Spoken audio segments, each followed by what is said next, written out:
que ce soit en Allemagne, Für Europa ist es aber ein Tag der Unity. en Espagne, Por eso, nuevamente le pedimos al presidente Trump que recapacite, que se siente en la mesa de negociación con la Unión Europea. ou au Vietnam, trên sàn chứng khoán giảm đến les répercussions des tarifs réciproques imposés par Donald Trump sont vraiment sur toutes les lèvres. Par exemple, en France, le président Emmanuel Macron a réalisé une rencontre avec le premier ministre et des partenaires commerciaux affectés par les tarifs. Merci de votre présence et de vous être rendu disponible si rapidement. L'Union européenne est touchée par des tarifs réciproques de 20 et Emmanuel Macron a dénoncé une décision qui est brutale et infondée.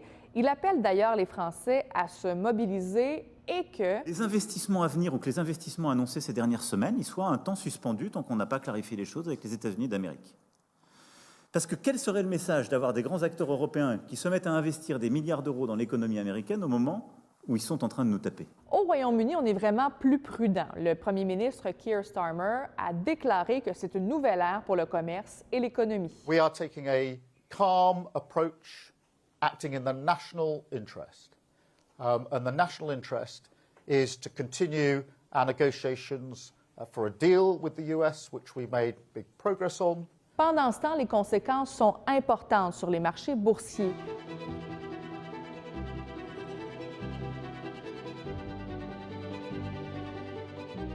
Dow Jones a chuté de 3,7 ce matin.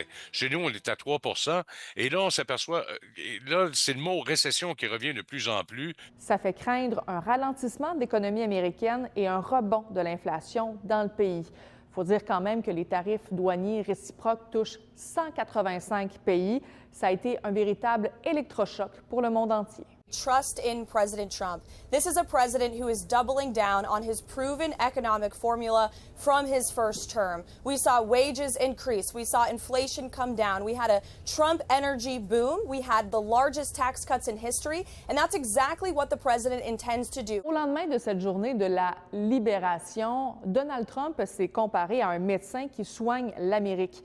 Il a dit le patient a survécu et que les États-Unis vont sortir plus forts de cette annonce. Reste maintenant à savoir s'il a choisi le bon vaccin. Sabrina Rivet pour Nouveau Info.